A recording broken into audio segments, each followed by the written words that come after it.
আরব বিশ্বের মুসলিম শক্তিধর দেশগুলো ইরানের সাথে বেইমানি করলেও ন্যায়ের পথেই হাঁটল আয়াতুল্লাহ খামেনি অ্যান্ড কোম্পানি। মধ্যপ্রাচ্যের আরেক মুসলিম দেশ কাতারে যখন দখলদার ইসরায়েলের থাবা, তখন সাথে সাথেই দোহার পাশে দাঁড়িয়ে গেল তেহরান। কাতারে ইসরায়েলের হামলাকে মধ্যপ্রাচ্য এবং আন্তর্জাতিক সম্প্রদায়ের জন্য একটি গুরুতর সতর্ক বার্তা হিসেবে দেখছে আয়াতুল্লাহ খামেনির ইরান। তাই ইরানের মতো প্রতিরোধের পথে না হাঁটলে আরব বিশ্ব ও মুসলিম দেশগুলোর জন্য অপেক্ষা করছে ঘোর অন্ধকার। تهدیدهای احمقانه‌ای که مرتب پشت سر هم داره صورت میگیره। গাজা যুদ্ধের ইতি টানতে আলোচনার জন্য কাতারে অবস্থান করছিলেন ফিলিস্তিনের প্রতিরোধ গোষ্ঠী হামাসের নেতারা। ট্রাম্পের নতুন যুদ্ধবিরতির প্রস্তাব নিয়ে মঙ্গলবার বৈঠকে বসেছিল তারা। ঠিক সেই সময়ে তাদের উপর কাপুরুষের মতো হামলা চালায় ইসরায়েলি বাহিনী। এই হামলায় হামাসের শীর্ষ নেতারা বেঁচে গেলেও নিহত হয়েছেন 6 জন। এই হামলার মাধ্যমে ইসরায়েল প্রমাণ করে দিয়েছে কোনো মুসলিম দেশই তাদের নিশানার বাইরে নয়। ইসরায়েলি সংসদ নেসিটের স্পিকার আমির অহনা তো বলেই দিয়েছেন, এই হামলা পুরো মধ্যপ্রাচ্যের জন্য একটি বার্তা।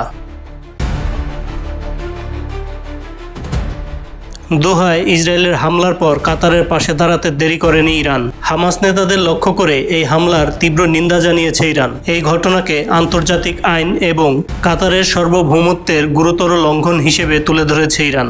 ইরানের পররাষ্ট্র মন্ত্রণালয়ের মুখপাত্র ইসমাইল বাঘাই বলেছেন, অত্যন্ত বিপজ্জনক ও অপরাধমূলক এই ঘটনাটি আন্তর্জাতিক সব ধরনের নিয়মকানুনের গুরুতর লঙ্ঘন। ইসরায়েল কাতারের জাতীয় সার্বভৌমত্ব এবং ভূখণ্ডের অখণ্ডতাকে লঙ্ঘন করেছে বলে মন্তব্য করেন তিনি।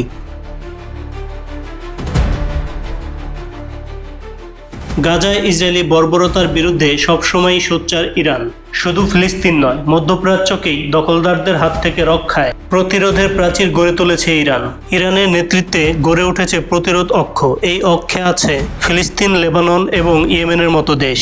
ইরানের বিপ্লবী গার্ড বাহিনী তাদেরকে সামরিক, লজিস্টিক এবং আর্থিক সহযোগিতা প্রদান করে থাকেন। তুলনামূলক স্বল্প সামরিক শক্তি নিয়েও নিয়মিত ইসরায়েলকে টক্কর দিয়ে যাচ্ছে ফিলিস্তিন, ইয়েমেন ও লেবাননের প্রতিরোধ গোষ্ঠীগুলো। ولا نستبعد إدخال ملفهم إلى نفق مظلم ومغلق ومؤجل।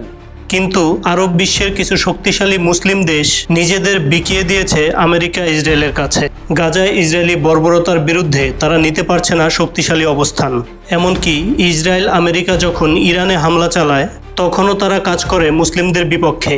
এতে করে মধ্যপ্রাচ্যে দুর্বল হয়ে পড়েছে মুসলিমরা। এখন অনুগত মুসলিমদের ঘরেই আগুন দিতে শুরু করেছে ইসরায়েল, আমেরিকা। ইসরায়েলের হামলায় কাতারের পাশে দাঁড়িয়েছে আরেক মুসলিম দেশ, এরদোয়ানের তুরস্ক। তুর্কির পররাষ্ট্র মন্ত্রণালয় এই হামলার নিন্দা জানিয়ে বলেছে, এটা থেকে একটা বিষয় স্পষ্ট বোঝা যায়, গাজা যুদ্ধ শেষ করতে ইসরায়েলের কোনো আগ্রহ নেই।